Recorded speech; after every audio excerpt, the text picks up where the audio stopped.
Hello दोस्तों, स्वागत है आप सभी का हमारे YouTube channel bless of knowledge पर।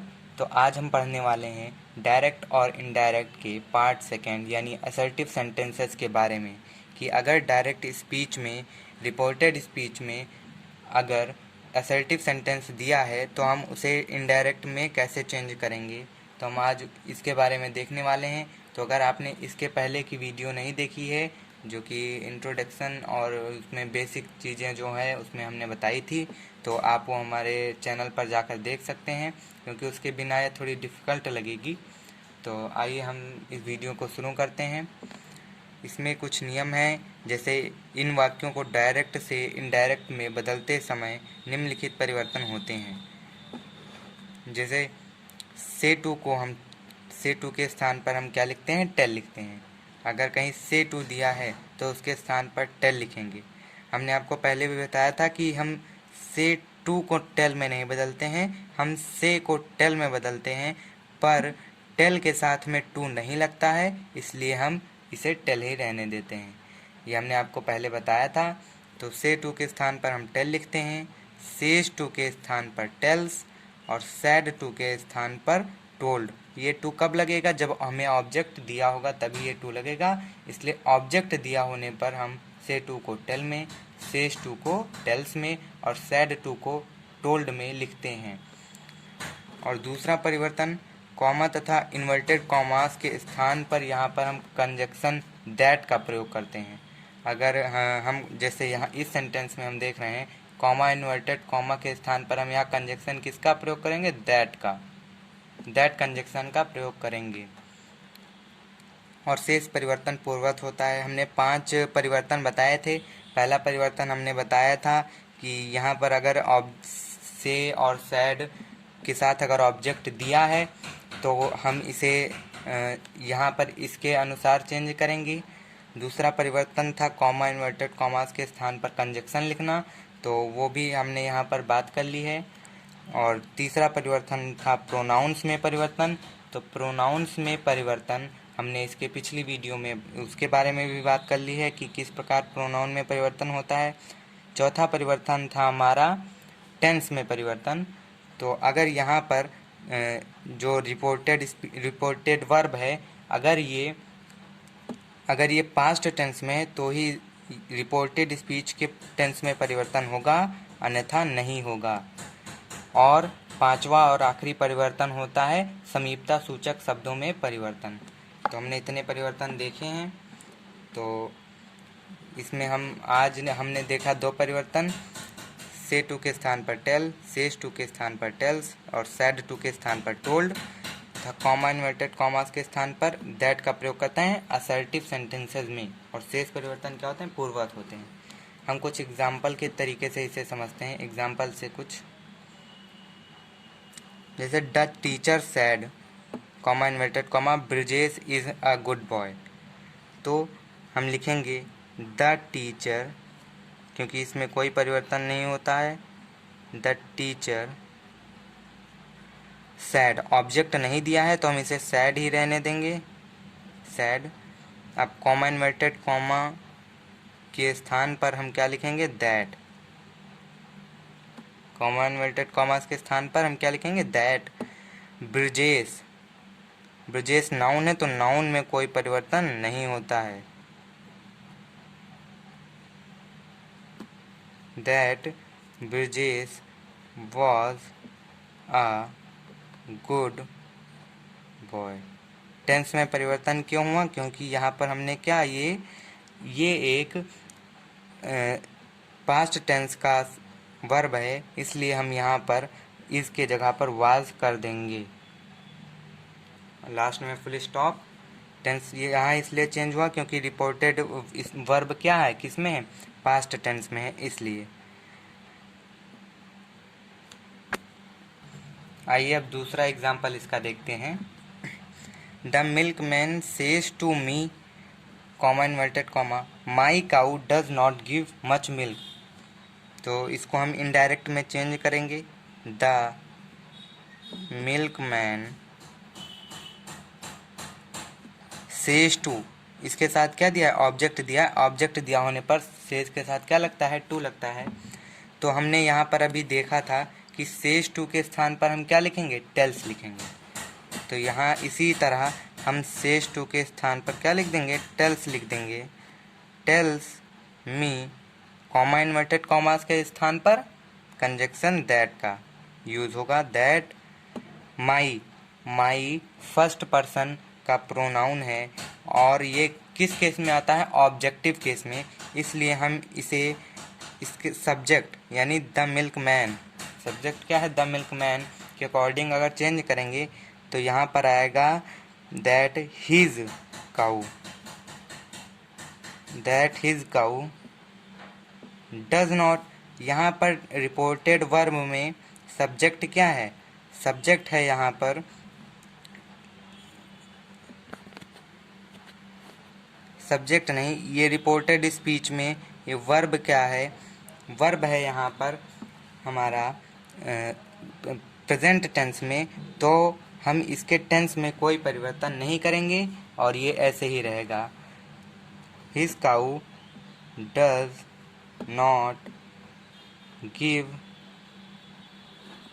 Much milk. इस सेंटेंस को आइए फिर से देख लेते हैं। The milkman says to me, comma inverted comma, my cow does not give much milk. तो इसे हम इनडायरेक्ट में ऐसे चेंज करेंगे, द मिल्कमैन सेज टू के स्थान पर हम यहाँ टेल्स लिख देंगे क्योंकि ऑब्जेक्ट दिया है। मी, यहाँ पर कंजक्शन का यूज़ होगा। That, my first person pronoun है तो हम इसे द मिल्कमैन के अकॉर्डिंग चेंज करेंगे तो यहाँ पर होगा his cow does not give much milk. ये हो जाएगा इसका इनडायरेक्ट फॉर्म। तो हम आगे देखते हैं और एग्जाम्पल। आल विल से, देखिए अगर यहाँ पर ऑब्जेक्ट दिया होता आल विल से टू या फिर ऐसे ऑब्जेक्ट अगर यहाँ पर दिया होता तो हम विल से को विल से ही रहने देंगे। और ये किसका है, अगर इसे हमें चेंज करना होता विल से को विल से टू राम तो हम यहाँ पर लिखते all will tell Ram, all will tell Ram. तब वहाँ पर हम से को चेंज कर देते टेल में, लेकिन विल ऐसे ही रहता। तो हम यहाँ पर लिखेंगे आल, अभी ऑब्जेक्ट नहीं दिया है इसलिए हम लिख रहे हैं all will say that, conjunction that का यूज़ होगा। दैट द पीपल शुड, क्या है, शुड है हमारा auxiliary verb, modal auxiliary verb, तो इसमें कोई चेंज नहीं होगा, इसे हम ऐसे ही लिखेंगे। Should not use atom bomb. Okay दोस्तों, तो ये भी आपको समझ में आ गया होगा। आगे चलते हैं। द स्टूडेंट विल से, इसे हम चेंज करेंगे द स्टूडेंट विल से, तो इसे भी हम ऐसे रहने देंगे, ऑब्जेक्ट नहीं दिया है। Will say comma inverted commas के स्थान पर that, I first person pronoun है तो इसे अगर हम दैट के अकॉर्डिंग चेंज करेंगे, इसे अगर हम द स्टूडेंट जो कि रिपोर्टेड वर्ब का क्या है, सब्जेक्ट है, इसके अकॉर्डिंग चेंज करेंगे तो यहाँ पर हो जाएगा he, that he can not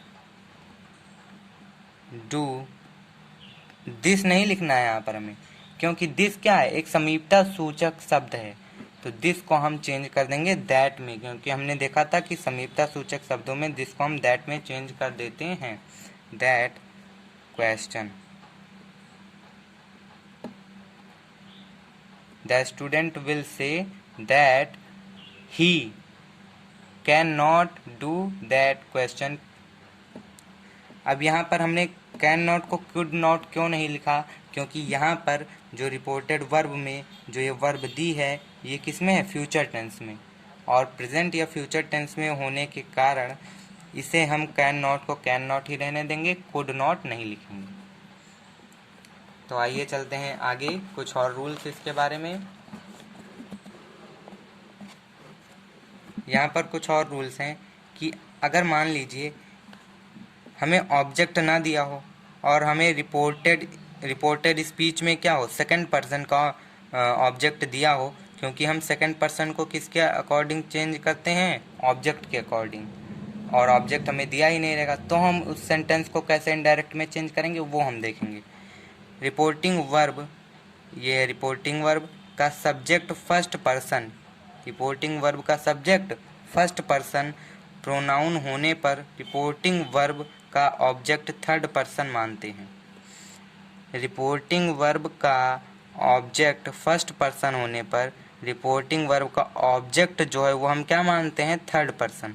तो अगर यहाँ पर है आई सैड, सैड होना चाहिए, लेकिन जब हमने यहाँ पर थर्ड पर्सन का कोई ऑब्जेक्ट मानेंगे तो ऑब्जेक्ट दिया होने पर हम सैड को किस में चेंज कर देंगे, टोल्ड में।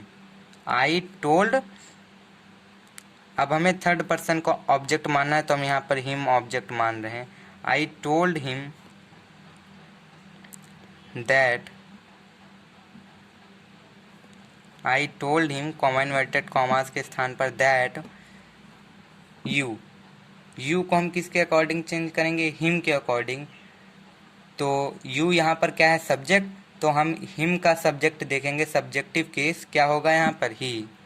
आई told him that he look, look नहीं होगा यहाँ पर, लुक्ड होगा, क्योंकि यहाँ पर हमें क्या दिया है, ये रिपोर्टिंग वर्ब किस में है, पास्ट टेंस में, तो यहाँ पर ये भी चेंज होकर पास्ट टेंस में हो जाएगा। That he looked to be a thief, to be a thief, ये हो जाएगा हमारा इसका इनडायरेक्ट फॉर्म। अगला रूल हम देखते हैं, यदि रिपोर्टिंग वर्ब का सब्जेक्ट थर्ड पर्सन है, रिपोर्टिंग वर्ब का सब्जेक्ट थर्ड पर्सन है तो ऑब्जेक्ट फर्स्ट पर्सन का मानते हैं। जैसे he said comma inverted comma you may post these letter tomorrow, अब यहाँ पर हम ही तो रहने देंगे, अब हमें क्या दिया है, यू, यू को हम किसके अकॉर्डिंग चेंज करेंगे, ऑब्जेक्ट की, पर यहाँ पर ऑब्जेक्ट ही नहीं दिया है तो हमें फिर कोई ना कोई ऑब्जेक्ट मानना पड़ेगा। तो हम यहाँ पर मान लेंगे फर्स्ट पर्सन का ऑब्जेक्ट, क्यों, क्योंकि यहाँ पर हमें सब्जेक्ट कैसा दिया है, यहाँ पर हमें सब्जेक्ट दिया है थर्ड पर्सन का, इसलिए हम यहाँ पर फर्स्ट पर्सन का ऑब्जेक्ट मान लेंगे।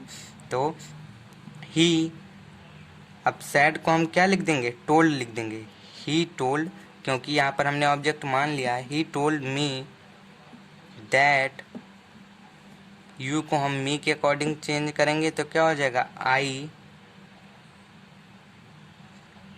माइट, मे को माइट में चेंज कर देंगे क्योंकि ये सैड किस में है, ये सैड है पास्ट टेंस में, जो यहाँ पर हमें दिया गया है रिपोर्टिंग वर्ब, ये पास्ट टेंस में, इसलिए यू माइट पोस्ट दीज नहीं लिखना है क्योंकि दीज समीपता सूचक शब्द है, उसे हम दूरी प्रकट करने वाले शब्दों में चेंज कर देंगे। दोज लेटर्स, हमें यहाँ पर टुमारो भी दिया गया है तो टुमारो भी क्या है, समीपता सूचक शब्द है, इसे भी हम चेंज कर देंगे तो यहाँ हो जाएगा द नेक्स्ट डे। आशा करते हैं आपको ये भी समझ में आ गया होगा। और यहाँ पर अगला रूल थर्ड, अन्यथा अर्थ व भाव के अनुसार रिपोर्टिंग वर्ब का ऑब्जेक्ट मान लेना चाहिए। कहीं कहीं पर क्या होता है कि यहाँ पर जैसे हमने अभी इसके पहले वाले रूल में पढ़ा कि अगर यहाँ पर थर्ड पर्सन का सब्जेक्ट दिया गया है तो यहाँ पर हम ऑब्जेक्ट क्या मानेंगे, फर्स्ट पर्सन का मानेंगे, पर जहाँ पर भाव नहीं मिलता, जैसे his mother sad you must get up early, मतलब क्या कि तुम्हारी माता ने या उसकी माता ने कहा कि तुम सुबह जल्दी उठो, तो अब उसकी माता मुझसे तो कहेगी नहीं, उसकी माता किससे कहेगी, उससे कहेगी, तो हम यहाँ पर लिखेंगे हिज मदर सैड को हम फिर चेंज कर देंगे क्योंकि यहाँ पर हम ऑब्जेक्ट क्या कर रहे हैं, मान रहे हैं। हिज मदर टोल्ड मी नहीं करेंगे यहाँ पर, हिज मदर टोल्ड हिम, क्योंकि उसकी माँ उससे कहेगी कि तुम सुबह जल्दी उठो। His mother told him that you, हम हिम के अकॉर्डिंग चेंज करेंगे तो क्या होगा, that he must get up early, that he must get up early. तो ये भी आपको समझ में आ गया होगा। और इसमें ये दूसरा पॉइंट है, यदि वी, अस और अवर, ये तीन शब्द हैं, वी, अस, अवर, इनका प्रयोग संपूर्ण मानव जाति के लिए हुआ हो तो इसका पर्सन और टेंस भी नहीं बदलते हैं। इसका ना ही पर्सन बदलेंगे और ना ही टेंस बदलेंगे।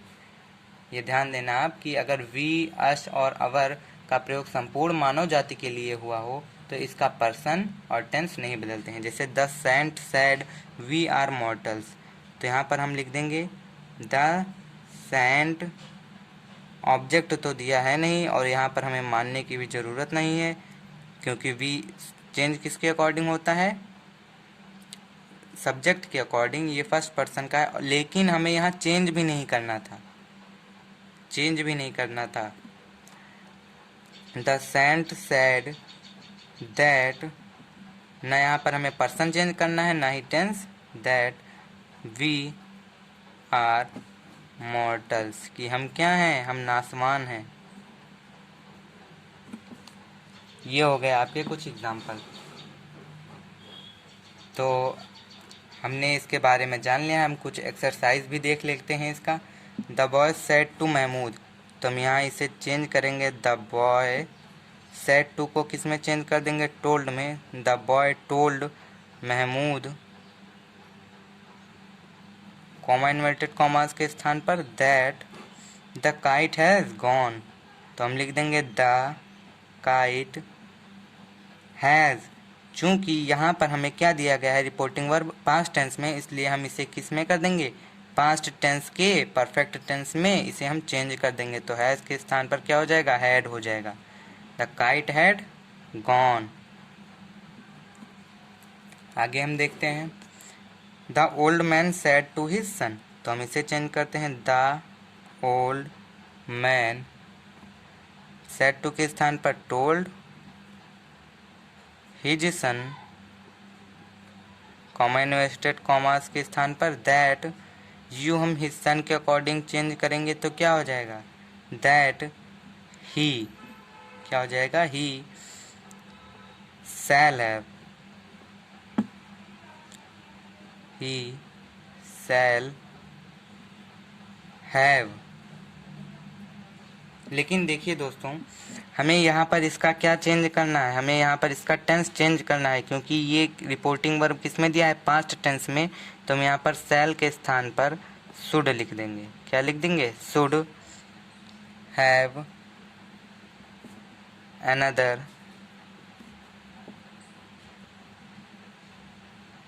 Kite. The old man told his sun that he should have another kite.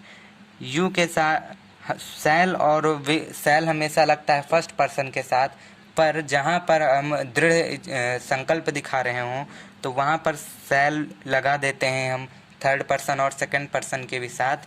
तो यहाँ पर यू के साथ शैल लगा है, इसलिए हम ही के साथ भी शुड लगाएंगे और इसका टेंस चेंज कर देंगे। तो आइए चलते हैं हम आगे और एक्सरसाइज की ओर।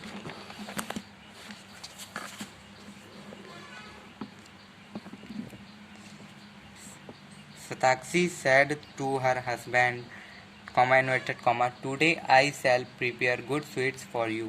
तो यहाँ पर हम लिखेंगे Satakshi told her husband that, today को हम लिखते हैं बाद में, that आई को हम चेंज करेंगे किसके अकॉर्डिंग, सताक्षी के अकॉर्डिंग, तो हो जाएगा सी, दैट सी पास्ट टेंस में, इसलिए इसका हम टेंस भी चेंज कर देंगे, दैट ही शुड प्रिपेयर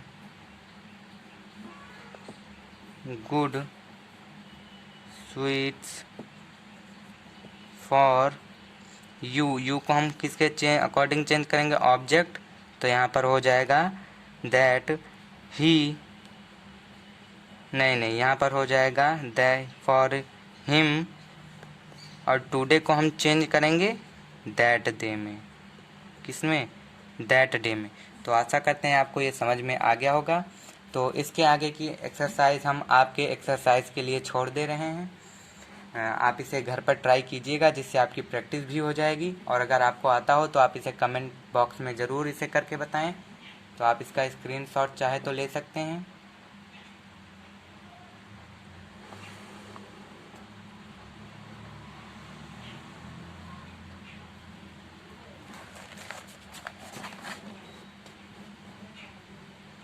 ठीक है दोस्तों, फिर मिलते हैं अगली नेक्स्ट वीडियो में। तब तक के लिए धन्यवाद।